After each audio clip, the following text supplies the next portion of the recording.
Hello, ladies and gentlemen. Today I'm going to be talking about the works of Plato, and today I'm going to be mainly talking about Euthyphro, Credo, an Apology, as well as the Republic. Um, but I'm also going to be talking about Meno and Phaedo as well, a little bit, as it has to do with the virtue aspect of the Republic. Um, but anyway, I just wanted to get this video out and talk to you guys today about Plato and some of the books that I've been reading by him. Um, I've been reading, so I've already read the Republic. Now I've completed the Republic. I've read the Republic. Got that done, and I've read Euthyphro, Apology, Credo, and I'm currently reading Meno and working on Phaedo. So this is Plato Five Dialogues. This is by GMA Grube and John M. Cooper. You can find this on Amazon. You can find both these books on Amazon. Plato Five Dialogues and The Republic as well by Plato. You can find both of them on Amazon for relatively cheap. I got The Republic for around $12, I believe it was, and I got this book for around. Well, no, I got The Republic for around like $5, I think, for like $5 on Amazon, and I got the Five Dialogues on Amazon as well for I think it was $11 or something like that. But they're very cheap. Most of his books are they're pretty cheap.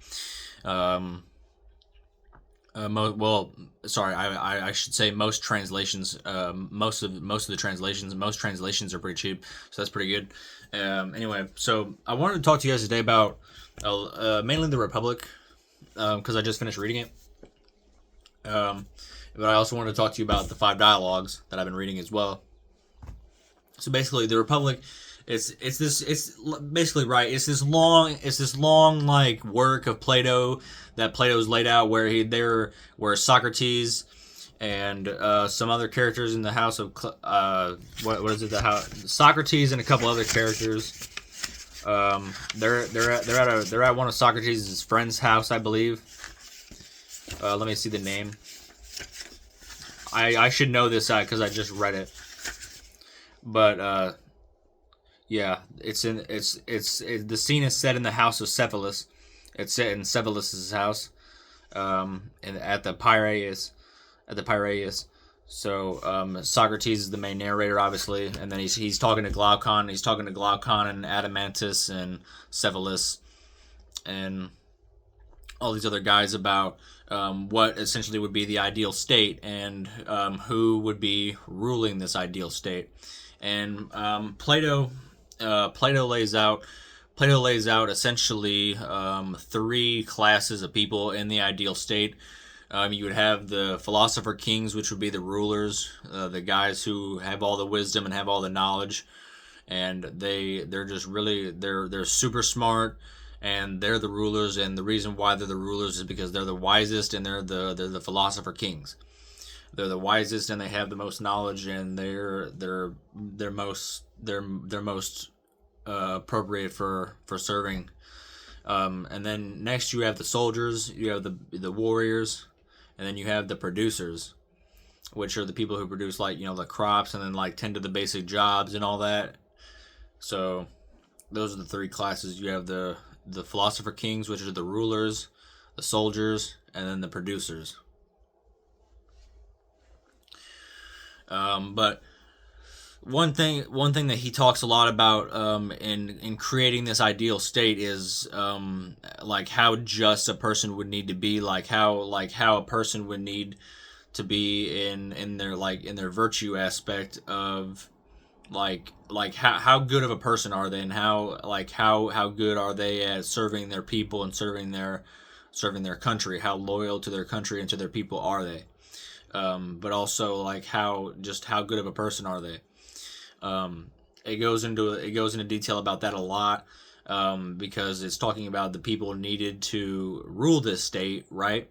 And they say that, okay, well, these rulers would need to be wise, they would need to be philosophers, they would need to be understanding, and they would need to be um, able to hold their power, um, and they would need to have like all these good like these great virtuous qualities of a great leader, like, just different things.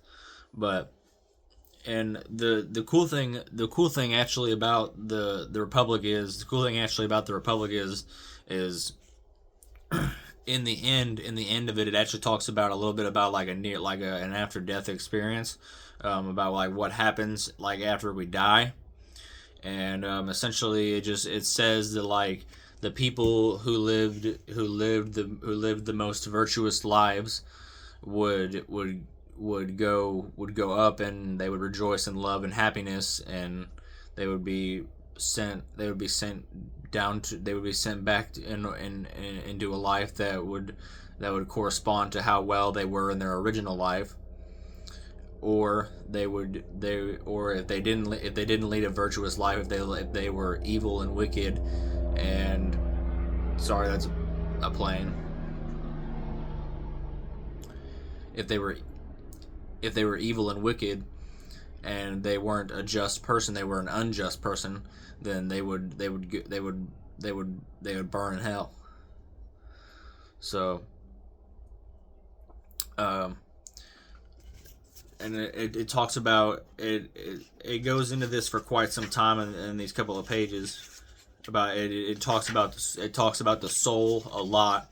It talks about the soul and like the necessity for justness and justice in the soul, the necessity for virtue and virtuous things in the soul in order to go on to a better life afterwards in the afterlife. I just think the Republic is such a great book, and it really it talks a lot. It just talks a lot about the what kinds of people should be doing what in the society, in the state, and what kinds of qualities in the brain and in the soul, what kinds of qualities their soul would have, what kinds of qualities they themselves as a person, as a human being would have, in order to play their corresponding role in the society. The Republic is such a great read. I would highly recommend The Republic. The Republic is such a great read. It's a little bit of a longer read by Plato. It's a little bit of a longer read, as you can see, a little bit longer, but it's definitely a great book, and I would highly recommend it. Now, Euthyphro, basically, let me see. I forget what Euthyphro is about, because Euthyphro, Socrates. I remember Socrates is outside of a courthouse. He's outside the courthouse, but he's talking to Euthyphro about something. I can't remember what it is. Because the apology is just where Socrates defends himself.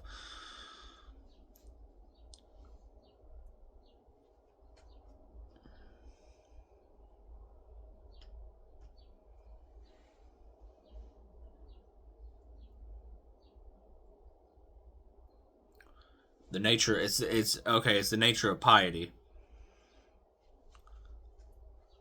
They're having a discussion about the nature of piety, essentially.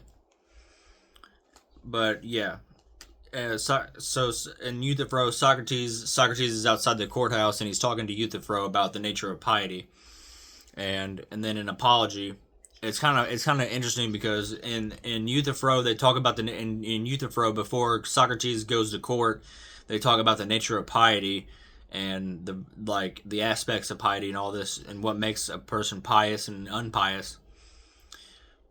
And in Crito, the thing about Crito is Socrates, when Socrates is defending why he's not going to run away to a different state, to escape death and execution.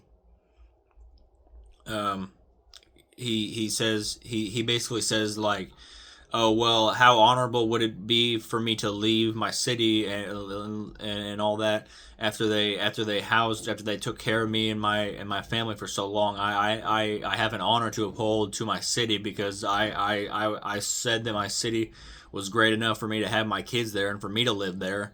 So why am I not holding up to the honor and to the standards that were placed there, whenever I from the very beginning. he's basically saying like I have an honor to uphold, to stay by this, and to accept what it is, because the I was found by a jury of my peers to be guilty. So I should take it for what it is, and I should just go with it, because it it happened, and it happened by a jury of my peers, and I can't do anything about it.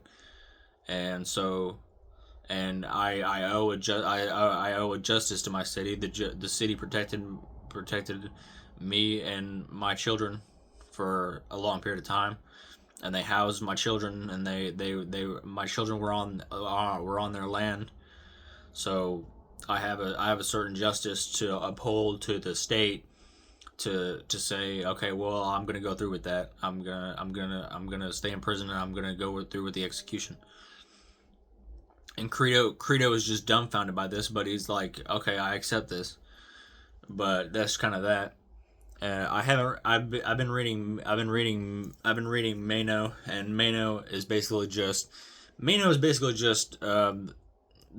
Socrates and Meno and Anitis are basically. Anitis is another character. Anitis is that's a separate character, but he's in Mano too. He comes up a little bit later in Mano, a little bit later on in Mano, but he's there. And Socrates is talking to Meno about what virtue is, and if virtue can be taught. Like can you teach can you teach somebody how to be a good man type shit, right? Like that type of thing. So um, it's just really they're just really good books, man. They're just really good books. I'd highly recommend you guys read them and check them out. They're really good books. I haven't quite gotten into Phaedo yet, but I'm gonna get done with Mano eventually, and then start reading Phaedo, and then yeah, maybe give you guys another video on more Plato stuff. I don't know. I'm gonna read the Symposium too at some point, so stay out for that, because I'm gonna be making a video on the Symposium at some point whenever I get that book read, because I've made two separate videos on the Republic, so just look out for that, guys. Anyway, that's it for today, ladies and gentlemen. I'm checking out. Peace out.